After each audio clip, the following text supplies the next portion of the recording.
This is the Grow Your Clinic podcast from Clinic Mastery. We help progressive health professionals to lead inspired teams, transform client experiences, and build clinics for good. Now, it's time to grow your clinic.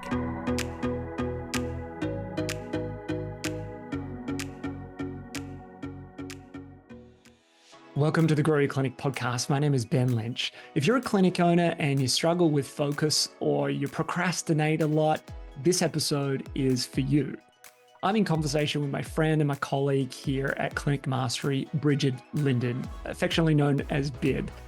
Bid is a clinic owner of Boost Health Collective in Melbourne. With a team of 10, Bid has a background also in teaching, which makes her really well equipped and one of the experts on our team for knowing how to support, train and mentor a diverse range of team members to adapt styles and help them develop even quicker rather than just trying to put a square peg in a round hole. Bid has an incredibly dynamic and creative way of approaching team member support and pathways. And through our conversation, she shares some of the key elements to creating those pathways for development. Not only do they help the existing team, but they act as a wonderful way for you to recruit quality humans in the future. We also discuss juggling parenthood and growing a business. What are some of the things that have worked personally and some of the things that she advises the business owners that she works with, especially in Elevate, a program that we run for startup early stage businesses that might have a team of 3 to 5 practitioners and are looking to create something sustainable. All right, let's pick up the conversation with Bid. But I'm really keen to understand from you, what are you seeing and hearing in the startup space for clinics? Because you work with a lot of the early stage startup clinics in our program Elevate. Perhaps what are some trends? And then I want to kind of like dive into some of the key pieces of advice, some key strategies that you believe people should be focusing on at that point in business. But let's start with like, what are you hearing? What are you observing? Yeah, I think there's a lack of potentially a lack of knowledge around, or confidence, I would say, around numbers. And I think that's a real opportunity for us to support people with. We've all been there. I mean, like we didn't do accounting or finance at university. Is confronting. 100%, absolutely. So yeah, building people's confidence with numbers is probably number one. The other little trend I see is people focusing perhaps externally a little bit too much. And I think we see that with practitioners as well, when they're looking at how to build their numbers. Thinking, I need to go meet with more GPs. We need to do more Google ads rather than looking internally at, hey, what can I control? Yeah, so what are some of those things around the control side that you speak to or get them to focus on? I think nurturing statistics. Actually, that's a term I made up. Yeah. Nurturing statistics on our dashboard. So by nurturing stats, I would refer to things like rebooking, PVA, cancellation rate, DNA. And if we can get those things right, to me, that's the real fundamentals. That's where we're going to move the needle the most. Mm-hmm. So that's one of the opportunities I see early is let's sort that stuff out first. And then let's look at adding new clients. It's a really good point, isn't it? Because I've certainly seen that as well over time, that everyone wants kind of new clients, maybe the big shiny thing, but how well are you nurturing, as you said, I really love that word, like nurturing the clients that are already in your care through a journey to get their ideal outcome.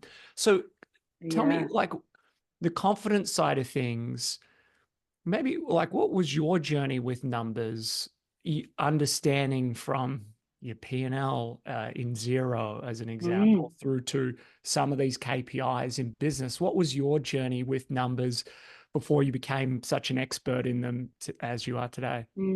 Yeah, well, I guess I didn't know what I didn't know when I first started. I've always been really comfortable with numbers and really confident. It's in my wheelhouse. So it did come naturally, and I do really love the data. I love to analyze data and to figure out where the low-hanging fruit is and where I can have the impact. But not knowing what I didn't know, I didn't have a dashboard. I didn't really know what to track and measure. So when I first got my dashboard all those many moons ago, that was a huge light bulb moment of, wow, look at all these opportunities. Yeah. And on the dashboard, because the first version probably that you got, and even to today, some of the dashboards that we have are quite involved. There's quite a number of different things to look at. It can be a little overwhelming, especially if you don't have confidence of like, where do I look and how do I interpret this? As you now support and nurture those startup or early stage clinics who don't have the confidence, what are some of the, I don't know, maybe the process, almost like a step-by-step, how do you help them gain that competence and that confidence in understanding their numbers? Yeah, I think our numbers tell a story and we need to tell that story. We need to bring it to life. So one of the things that I really encourage people to do is find someone to talk it out with. This shouldn't just be a page of numbers, whether it's rolling break even, dashboard, or P&L. We need to have conversation about it. And the initiatives that can come out of those conversations are incredible. It becomes not about numbers anymore, but about impact, impacting team, impact the career of your team. How can we progress them and accelerate their career around client experience? How can we get better outcomes? So much magic comes out of it when we get those numbers off the page and conversationalize, if that's the word, the numbers. It's a really good point. I found that useful, just even talking out loud. If you don't have someone on your team, I'm thinking some of those early stage businesses, they might only be just them. Yes. So even just talk it aloud, as if you had to present it to somebody else. Here's what's happened and here's why I think it's happened. I love that sort of the narrative behind the numbers, tell the story behind the numbers. Yes. I found personally the talking element and the documenting element, like writing, literally sort of get a document, or if it's in the spreadsheet, you just sort of off to the side taking notes on. It's really commentary around that. Yes.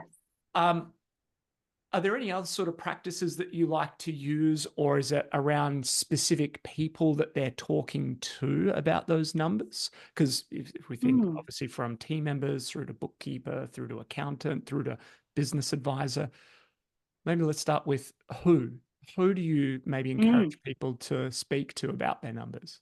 Yeah, look, I think the obvious one is a business partner, if you have a business partner. In partnerships, we'd often find that it's the job of one person to do the numbers. So it could be like, oh, that's their thing. But what I'd recommend is to have 15 minutes a week or a fortnight to just chew the fat about the numbers and have a look at that for opportunities. For those people who don't have a business partner, perhaps there's someone in leadership, a practice manager, to talk through it, or a clinical lead. And I think that's really important to have our leadership team part of the conversation, because that's where we're really getting alignment. So anyone who will listen, really. Certainly in Elevate, we always start our masterminds with a bit of an accountability piece where we want people to update us on their dashboard insights. And through that, we're really refining it to actually what's the one thing or maybe two things that you're really obsessed with. We don't want to go and conditional format the entire dashboard so that it's all traffic lighted, right? Let's pick the two things that we're obsessing about at the moment and keep those top of mind. So I think that's a beautiful thing through Elevate, that if someone's attending masterminds once a week, that's every week. We're keeping those numbers top of mind. What's your target? What's your actual? And then we talk it through. So yeah, that's probably the other thing, is we don't have to focus on all the things. Let's figure out what's going to have the most impact right now and obsess about it. If someone's wondering, if there's a lot of maybe red on the dashboard, if they've set up some formatting that's like a traffic light, or perhaps there's just a lot of different numbers that signify how different areas of the business are going. How do you help them kind of figure out what that focus is?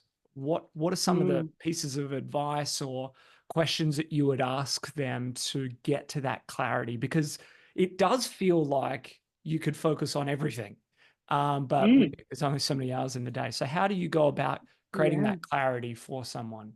yeah, I'm going to circle back to the nurturing statistics. That's where my eye will always go. And I'd encourage people to really just look there first, because what that talks about is how we're communicating, what are our systems like, how are we creating outcomes for our patients. So to me, that's the absolute first. And I would say rebooking rate. Let's get that under control first, and cancellation rate. Let's move to PVA. And if once we're getting some greens and yellows on the dashboard there, then let's look further. 1 week, 4-week forward booking is fabulous, but it's certainly not going to be the first thing that we focus on, right? Let's nail the basics first and then work towards more of that block booking and giving people certainty over their treatment plan. And similarly to new patients, that's really often, I notice that's where people will focus first. But if we've got, if we're attracting 20 new patients a week, but they only come once or twice, that's a lot of work. That's a lot of time, money, energy invested in attraction, when to me, our energy should be on nurturing. It's a really good distinction. And if we just double click on this and go a little bit further, because we come across plenty of, whether it's clinic owners, less so, but certainly practitioners who are resistant to looking at numbers like this. For whatever reason, they don't like it or they don't want to accept it. How do you go about having the conversation where they feel like it's all too business orientated and not at all patient orientated? Because you've used words like nurturing, and certainly looked at the sustainability of if you're getting all these new clients, but they just come in for one visit or two. So how do you bring the relevance and importance of those numbers to people on the client side, the client journey? How do you talk to that? I think this is definitely a reality that a lot of practice owners face, and I faced when we introduced numbers. And, sometimes as business owners, we've done the research, we've done the work in setting this up, so excited to communicate it to our team. And we've really unpacked the why for ourselves, but we jump straight into the what and how, and we show them, this is the dashboard, this is how you're going to use it, this is how you fill it in. And we've forgotten the why. So that would be my first consideration, is really, we want to really unpack that why thoroughly. What's the value in having these numbers? And yes, the numbers serve the business. The business needs to be profitable to be able to create great opportunities for patients and team. That's one element, but everything needs to be a win-win-win, right? So win for the patients, win for the team, win for the practice. So I'd be focusing on, we want to improve this number so that we can make sure we're getting excellent client outcomes, clinical outcomes, client experience. And if we can get you from here to here, it's going to accelerate your career. So really trying to get them to be intrinsically motivated by these numbers for their own professional advancement. And I guess the other thing there is, no, I've lost the other thing. We'll come back. That's a really good point around the intrinsic sort of motivation. In my mind, that brings up what we term desire statements. Is that part of your thinking there of, and maybe you could explain that was the other thing. Yeah. How do you unpack that and explain that to a clinic owner as, hey, maybe you want to adopt this type of approach? Can you talk through how you do that? Thank you. You've just triggered my memory there. That's where I was going. Look, this needs to link with practitioners' goals. Otherwise, there's not going to be that intrinsic motivation. So certainly we need to balance out what's sustainable for the practice with what is best for the patient and going to help the practitioner achieve their goals. And I haven't come across a situation with my team where we can't create that win-win, that there isn't that alignment. So generally, if we do desire statement with a practitioner, they'll have an income goal, and usually it aligns with the number of patients we actually want them to help. So we could come in there all guns blazing saying, I need you to see 50 patients, but let's have it come from them. Let's facilitate the conversation around how much they want to earn, how many patients they want to help, and work backwards from there. I really like that distinction of what do you want to earn? It's relevant. It's important to them personally. And then we're saying, well, as the business owner, it's up to me to essentially show you how that's possible. And that looks like a certain amount of appointments per day, per week, per month, per quarter, however you want to break it down so that it's tangible. And I think that's probably a good point as well. I've seen you do this really well, Bid, is like you break down a big annual goal that feels so like distant and far away into smaller chunks. It's like, oh, it's actually 6 appointments a day, as an example, to be on track with my goal. And it makes it more like real, tangible. Yeah, absolutely. And I think we can do this with maths, right? If we know our practitioner wants to earn 100,000 and we can see that means 50 patients a week, we can work backwards there and go, okay, if your PVA is 10, how many new clients do you need? And all of a sudden, this huge goal becomes super manageable. That, okay, if I continue to help my patients on average 10 times and I can make a plan to hustle for 5 new patients a week, that's what I need to do. Let's work together to make the plan. How do you measure, patient outcomes or patient feedback to ensure that they are getting those outcomes and that we're not just focusing on sort of business metrics? What do you do and what do you advise others to do? The Net Promoter Score survey, I think, is a winner. It's fabulous to be able to collect that data and that feedback from patients. And patients seem so willing to do that. I've tried so many surveys in the past where you just get crickets, right? You send out this survey and you might get 3 people answer, and they're usually your raving fans because they want to do anything to help you. Versus the NPS survey, it's just so simple and so accessible to people. So that has been, a really lovely way to quantify our impact and a patient's experience. Can you just talk through that? Because what is the Net Promoter Score? What does it, practically, tangibly look like, and when do you send that? Because it is unfamiliar to a lot of people in the space. Just talk us through the Net Promoter Score and how you use it. So Net Promoter Score, or NPS, it's used across the business sector in general. And as soon as I learned about it, I started to see it everywhere, right? See it at Coles, see it at the Servo. And it's a very simple rating system, 0 to 10. And the question that they've, people in the know, people who have done the research have come up with one single question that will show you how, illustrate how a client views your business. And the question is, how likely are you to refer a friend or family member? So 0 to 10, 9, 10 being a promoter. So they're very likely to go out into the community and say something positive about your business. We've got 7 or 8 who are passive, so likely to be pretty neutral, not say anything good or bad. And 0 to 6 is a detractor, so somebody who may speak poorly of your business. So to have those numbers and to be able to give practitioners that affirmation is just fabulous. It's a great point as well. The affirmation, the feedback loop is so important around what are you doing well, and here's what clients are saying about you. So mechanically, what does that look like in your clinic as for when do patients get the Net Promoter Score? Is it once off? Is it continued? And then do you do anything after that? Like once they reply, what happens from there? So maybe let's start with how frequent and then what happens off the back of it. Yeah, I absolutely love our system around this, actually. Brings me a lot of joy, clearly. So we send it out at the 1st, 5th, 10th, 15th, 20th visit, I think. I think it's every 5, which, no right or wrong here. We've got to just figure out what rhythm works best. But we wanted to get a snapshot at different stages of the journey, a patient's journey, rather than just their initial vibe of the practice. Or if we only did it on the 20th visit, we're only capturing a very specific type of patient's feedback. So we do it as a sustained process throughout their visit. Once we get the data, we will share the comments on Slack so that the whole team can celebrate those comments. So we do that once a month.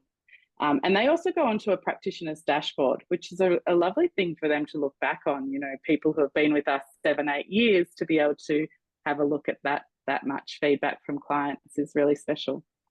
And then the other way we use it is to generate Google reviews.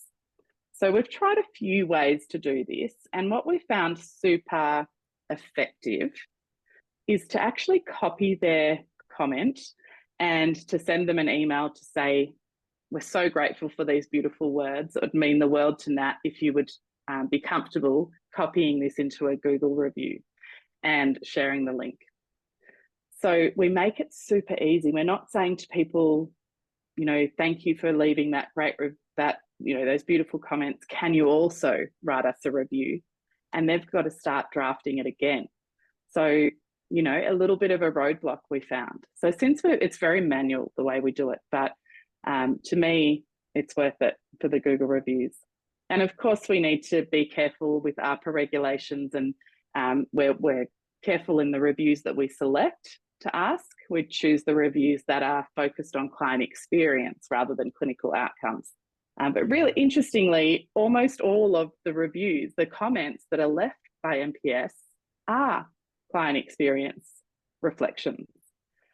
We do a beautiful activity with our team probably once a year where we'll print them out, we'll cut them up. Maybe this is the primary school teacher in me. We give everybody an envelope of them randomly, just anyone's reviews. And we get them to sort them into two piles. So they're looking at the comment and they're putting it in the client experience pile if it relates to experience, and the clinical pile if it relates to clinical, and we have a middle pile for both. And it's an amazing visual representation of what is really meaningful and impactful to clients, because the experience pile is always huge. So it's a great activity for anybody looking for a client experience focused activity for the team. Yeah, that's such a great system that you've got there. I agree. I think it's okay that it's manual. That personal touch again adds to the experience. And I agree with you, for those that are governed by ARPA here in Australia, to actually read the regulations on the ARPA website. I am a part of a lot of forums, as you are, Bid, where there's just a lot of like hearsay of what is or what can and can't be done. And I just go straight to the source. And actually what you find is ARPA actually really do clarify around the use of testimonials and reviews. I'd say it's pretty clear, and they're also pretty forgiving as well. I recently read their annual review, and it's like 100 pages long. In there, they talk about people that have been reported and incidences, and they go into an advertising and marketing section. And I wrote a short LinkedIn post about this, which was, it's more oops than ouch, which is so often, and it was so small. Like, I'm talking a handful of clinics across Australia that needed to fix a few things, and they got just a friendly reminder or notice from ARPA. And if they didn't act on that, then it got serious. So just for those that are like keyboard warriors that want to get on there, like, you can't do that, please just go and actually have a look and read the source. It's a wonderful system that you've got going there around the client experience. One subtle thing that you just spoke about, Bid, was team members that have been with you for a long period of time and their ability to see what's stacked up. Tell me about nurturing. You've used that word a few times, nurturing the team members through a career progression. What does that look like? Because you've done that really, really well. Yeah, look, something we're really proud of is our ability to give people clarity and certainty and autonomy over their career progression. So we do have a roadmap, and Shane Davis is encouraging me to use the word roadmap rather than pathway, because a pathway indicates one direction, whereas a roadmap, there are many ways to develop in your career. And so we do have this roadmap with different stages of the career and of career progression, with lots of clarity around what does it look like to, what responsibilities would you have at each stage of your career? What would your mentoring rhythm look like? What would your CEIs, your clinical excellence indicators, need to be at certain stages? And the way we came up with that was actually quite special. I think we came up with the different stages of the career progression. And then at an alignment day, we said to the team, this is what we've come up with. but all the columns are blank. We would love for you guys to go off and work in your modality groups, and have a chat. And, it was on butcher's paper, and they had to have a bit of a brainstorm for each of the different phases. What do you guys think would be appropriate at each different phase? And what they came up with was amazing. Sorry, bit of coffee there went down the wrong hole, and I was joking. Sorry to put you. We got you. That's such a wonderful exercise, because as an observation, I see a lot of clinic owners feel this almost weight and pressure of like, oh, I've got to go away and design these incredible pathways and roadmap options. They're going to be incredibly detailed. I'm going to be prepared for any question and the mechanics of how it's going to work. And I love that you've kind of created a real skeleton and then said, let's fill in the blanks together and really co-create, co-design, but within the sort of boundaries that we've set. Right. And so you did that. You came up with what, 3 to 5 options? Like what did you have? Yeah, I think there's 6. So it's graduate physio to associate physio to senior physio to lead physio. Yeah. And the team just loved it. They've got ownership of it. They're excited about their ability to progress.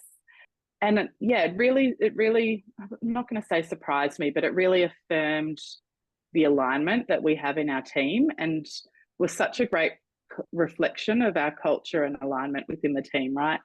That what they put down was what we would have put down. And yes, that would have been, there's some pre-framing there. The questions, the prompting questions that we asked would have helped with that. But I could understand for some business owners thinking, if I did that, my team, it wouldn't be aligned, or, I wouldn't get the outcome that I wanted. So it's a gamble, but it's the work that you do day to day in having those conversations to align you that result in the ability to create an experience like that for the team. So were there some things that you did prior, literally in the weeks or months prior, maybe if we go even longer, a couple of years, that you feel, okay, we did these things in the lead up to it that probably helped set a great foundation for that conversation to be productive? Can you point to any things that would have created that environment? Yeah, look, I'm nothing specific, but I think it's the conversations that we have every day, and we have a lot of conversations. So leadership team meet every week. And so we're always talking about this. So we speak with the same language. I think similarly as clinic mastery coaches, if a client goes between coaches, they get a similar voice. Yes, we have different expertise, but they're hearing from a similar voice with similar values and alignment. And so in investing the time with our leadership team, and then each of the leadership team mentors others, so they're consistently having those kind of conversations. There's just that consistency in voice and values and approach that filters right through. And then, I see a graduate buddying, a first year out buddying a graduate, and hear the way that they speak to the graduate. And I'm like, wow, that sounds like how I would speak to the graduate. So yeah, consistency in communication to develop that alignment. That's a really good point. And I think perhaps the subtlety there, as I pick it up, is like the time spent with our team so that they're hearing those messages consistently, repetitively. They're hearing how it's phrased thoughtfully as well. You start to pick it up and it becomes part of the fabric of who you are. If you're continually talking about nurturing, through a journey, that applies to not only clients, but team members as well. Sort of becomes part of the fabric, which is really, really quite cool to have that alignment. As you said, you call, some people call it like a team training day, a culture day. You call it an alignment day, which is where you basically close down the clinic and it's just for team. Talk us through the rhythm of that. Is that an annual thing? Do you do it more regularly? And how do you kind of look at what the focus of those days should be, because it's a big commercial decision to switch off for half a day or 4 days. Absolutely. So what's your rhythm? And then how do you determine the focus? Yeah, good question. We've played around with different rhythms over the years. We used to have it quarterly, which worked because we planned quarterly. Now we do 3 a year in alignment with 120-day plans. And we really debated where an alignment day belongs within a 120-day plan. Does it belong in play month, or does it belong in sustain month? And I can totally see the value of having it in play month, right? Because it's all about, fun and connection and team. We decided to have it in the second month of our plan. And so that's our rhythm. So we've got one this month. So I'm not going to nail the month. It was August, December, and whenever the other one is 4 months later, April. So we really love that rhythm, because the first month for us, Activate, is about pretty much our leadership team behind the scenes creating things. So we're creating the systems and the procedures and the scripts and the templates, and we're getting things ready for whatever our focus is. And to us, that sustain month is about launching this with the team and the patients. So it's a really important training time for us to unveil what we've been working on and bring the team along with us. So our 120-day plan is a team effort.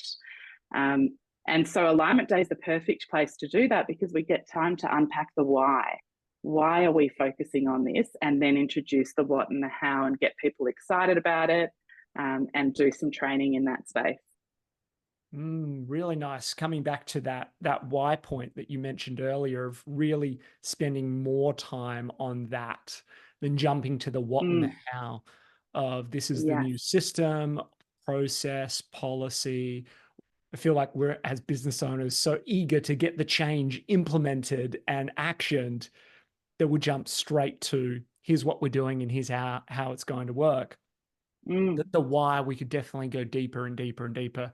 I think practically part of that I've used is why does this matter? What is the relevance and importance of this thing to team, patients, maybe our network, and to the business? Is kind of almost 4 stakeholders at least, and you could choose your own. But if you literally write a bunch of bullet points, I think, for each of those stakeholders and why this matters, why is it important and relevant to the patients that we do this? It really allows you to do some critical thinking and join and connect a bunch of dots that I think is quite useful. So I love that, going deeper on the why. You spoke to the mentoring framework, or the mentoring side of things, as a key activity that you do. Dashboards form part of that conversation. It's some version of accountability, that they're doing their bit, they're playing their role. Talk to me about the mentoring framework that you have, maybe even starting at some of what are the key principles that you use in mentoring, because a lot of people, you probably see this as well. You go on to Seek, you look at all the jobs that are being advertised, like everyone says, we offer great mentoring support. Yeah. However, you and I have seen inside, behind the curtain, on a number of clinics, and what actually gets delivered versus what is promised. And there's, a lot to be reconciled. So talk me through, there's no perfect version of this, but talk me through sort of your approach to mentoring practitioners to be better in their career. Yeah, I love this question. I think we take an approach where we're really mentoring the whole person. And what I notice in some practices that I work with is, and I totally understand why this happens, right? The focus of the mentoring is very clinical. And to me, that's obvious, right? But that's our comfortable space. For almost all business owners are clinical themselves. So it's really easy to host a mentoring session focusing on, tennis elbow. That's going to come super naturally, and we're going to focus on assessment, and then we're going to focus on treatment and home care. But there's often one gaping hole in that. And to me, that is communication. So we infuse it. We don't do it separately. We wouldn't have, okay, this mentoring session is for communication and this one is for clinical. They always need to come together, because to have an impact clinically, you need to be a boss communicator. You need to have rapport and be able to educate and build trust in a way that, you know, the patient can benefit from. So if we're focusing on tennis elbow, we are also focusing on how we're communicating this, how we can explain that to a patient, what's going on, how are we going to explain the management plan for tennis elbow. So we will literally spend time role playing the delivery of a management plan. We'll video it, we've got video resources, and we'll role play that to make sure that it's really client centered, our pace is right, our pausing is right, and our delivery resonates with the patient. And then we'll think about, okay, how do we communicate the next step at the end of the consult? What's next? How are we gonna deliver that conversation? So without that element, the clinical mentoring is fabulous, but something is lacking, because you could be the best clinically, but not get the best outcomes. So that's a big part of it, I think. And then, yeah, the other element is to mentor the whole person. So we're not just looking at this person through a professional lens.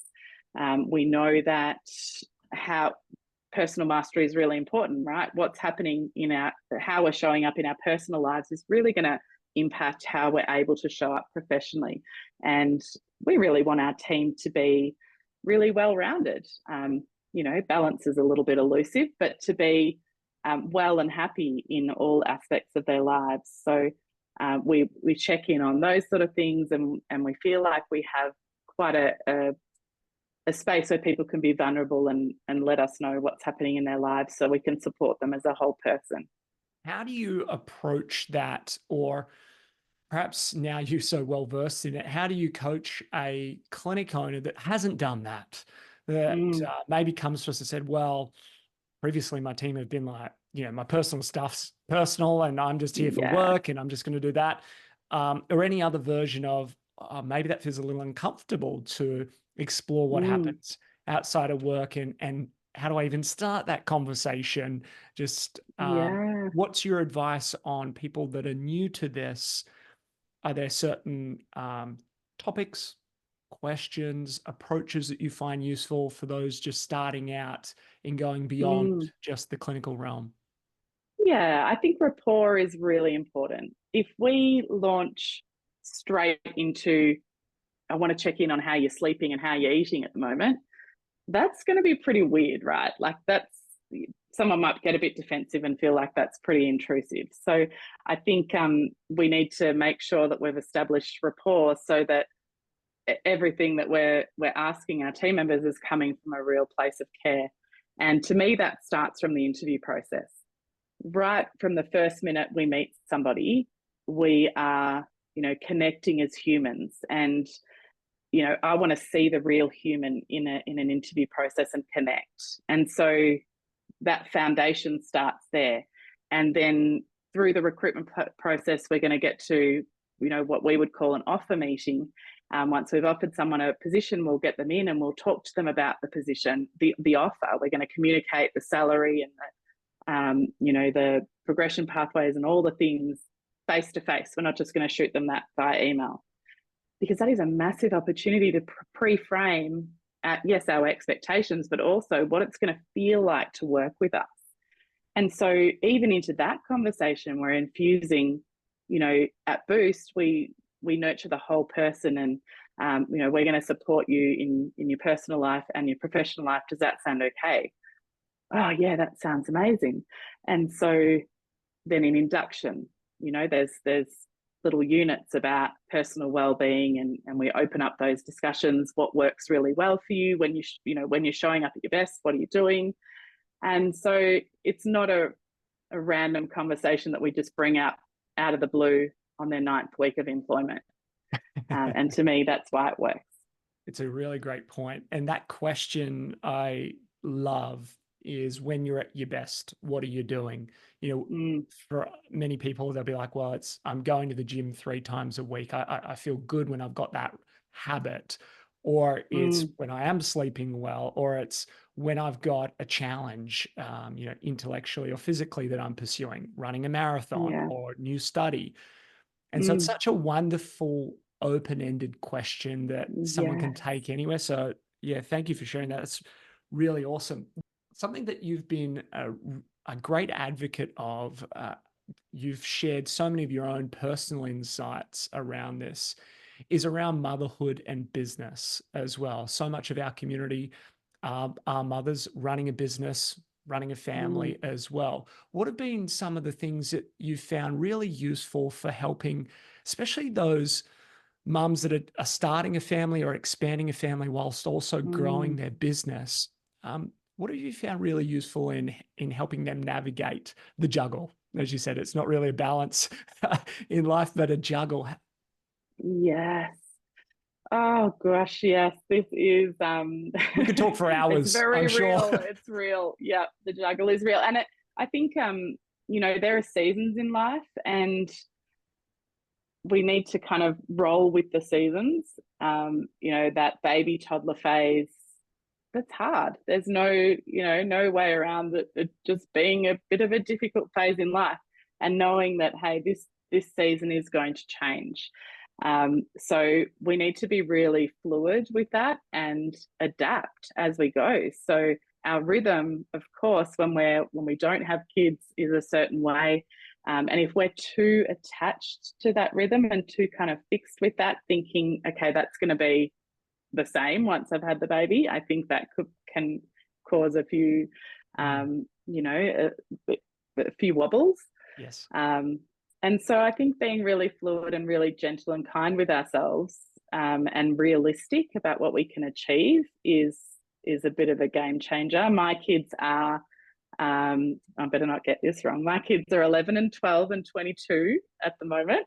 And so I'm in a season where actually it's pretty great. They're independent, but they still like me. The 22-year-old's back in, liking me after her teenage years. And so we feel like we're in this season where things are just working at the moment, and I'm able to invest the time that I like into the practice, and into the business and the things that I love. But certainly there was a time where, there wasn't enough me time when the kids were tiny. We opened the practice, as you know, Ben, when I was pregnant with my second child, and I was 8 months pregnant. Had one of the treatment rooms turned into a nursery, because back in that day I was the receptionist. And then 16 months later we had Lou. And so then we had 2 babies in that nursery, and, rocking one, holding one, answering the phone.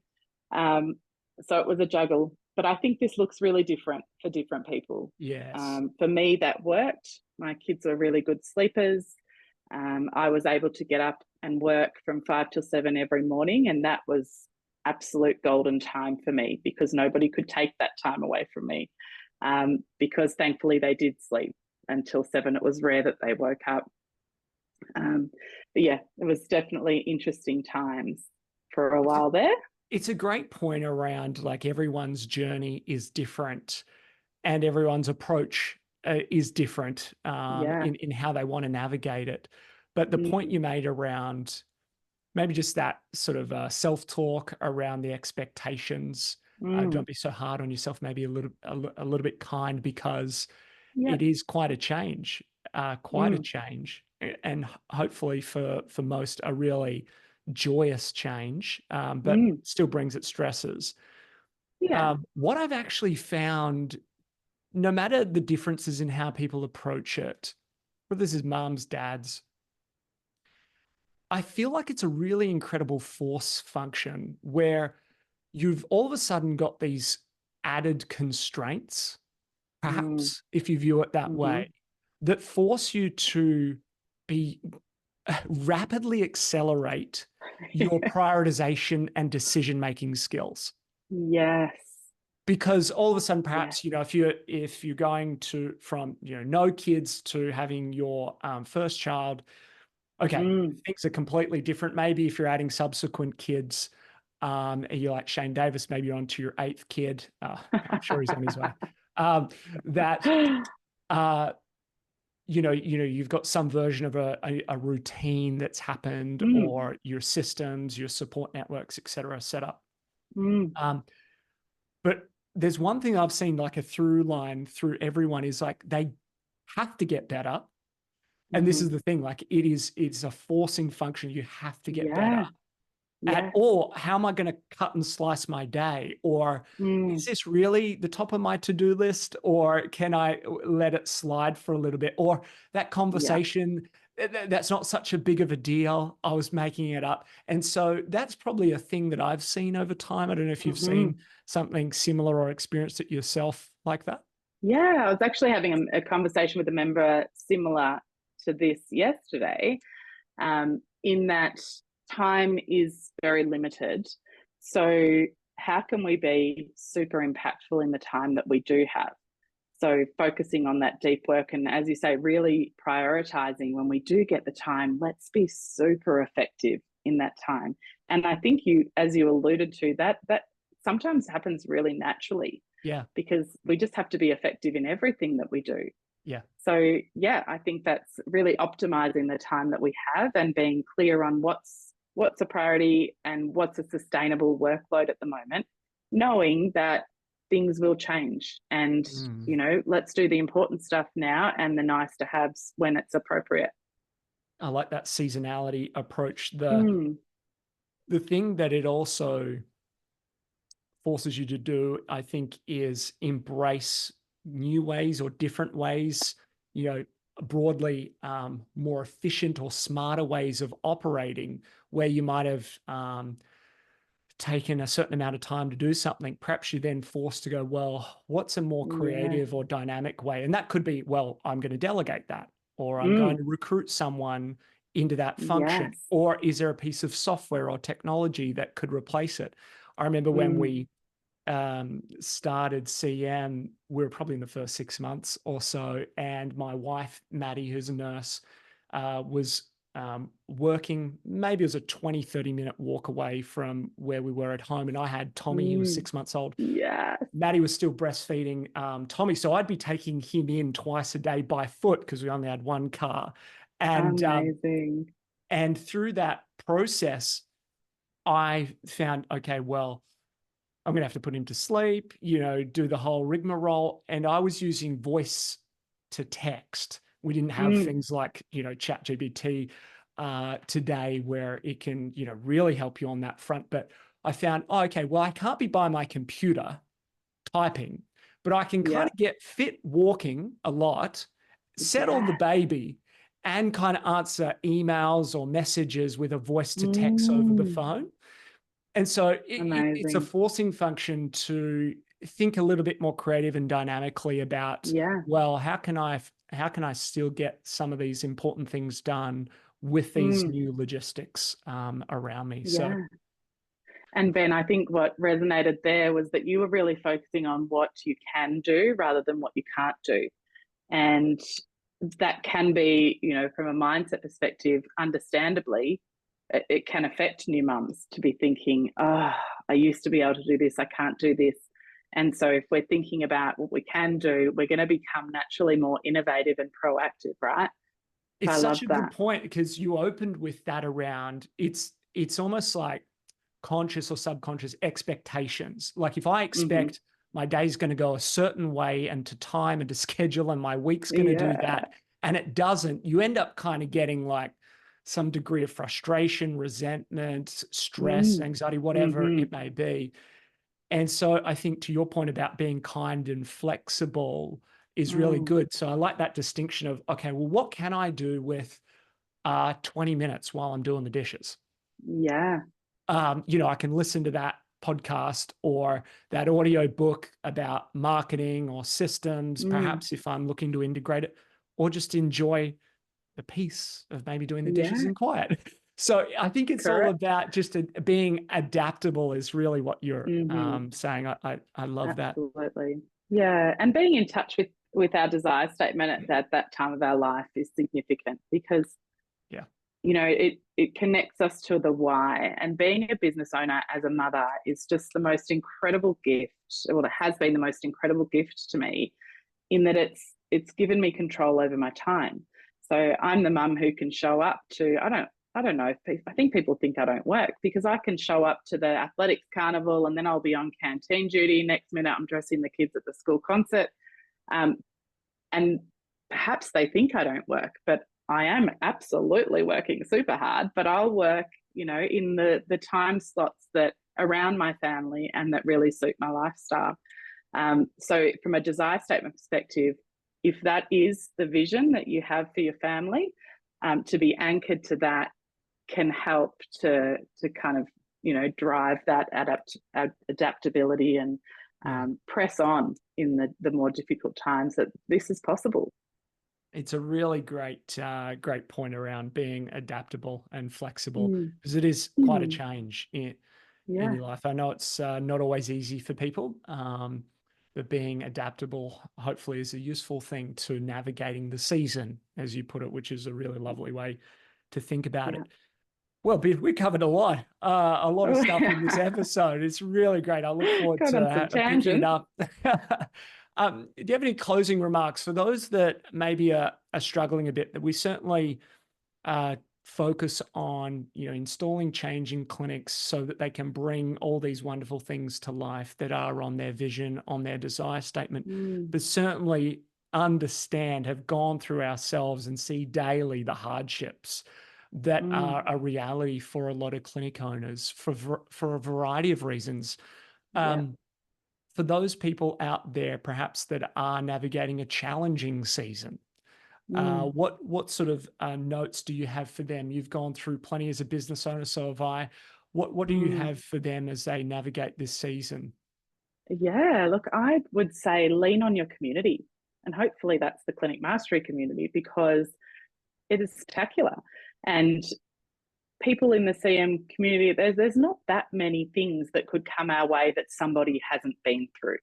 So it's this most beautiful resource and support network that we don't have to do this by ourselves, and we don't have to feel embarrassed or, you know, not willing to share these things because a problem shared is a problem halved, right? So lean on the community, share the problem, and then you've got people around you working together to get it sorted for you, with you. Lean into the community. Lovely advice. You don't have to do it alone, and business definitely can feel lonely at times. So I love that. You've got people by your side supporting you, helping you navigate this season. Well, Bid, thank you so much for sharing. You are welcome. It's been a pleasure, Ben. Thank you for having me. We will catch you on another episode of the Grow Your Clinic podcast. All the show notes over at clinicmastery.com, and come over to our YouTube channel, hit subscribe and see all the awesome content that we're sharing, educational videos, podcasts about how you can grow your clinic for good, something that is sustainable and amplifies your impact. All right, we'll see you on another episode very soon. Thanks for tuning in to the Grow Your Clinic podcast. To find out more about past episodes or how we can help you, head to www.clinicmastery.com/podcast. And please remember to rate and review us on your podcast player of choice. See you on the next episode.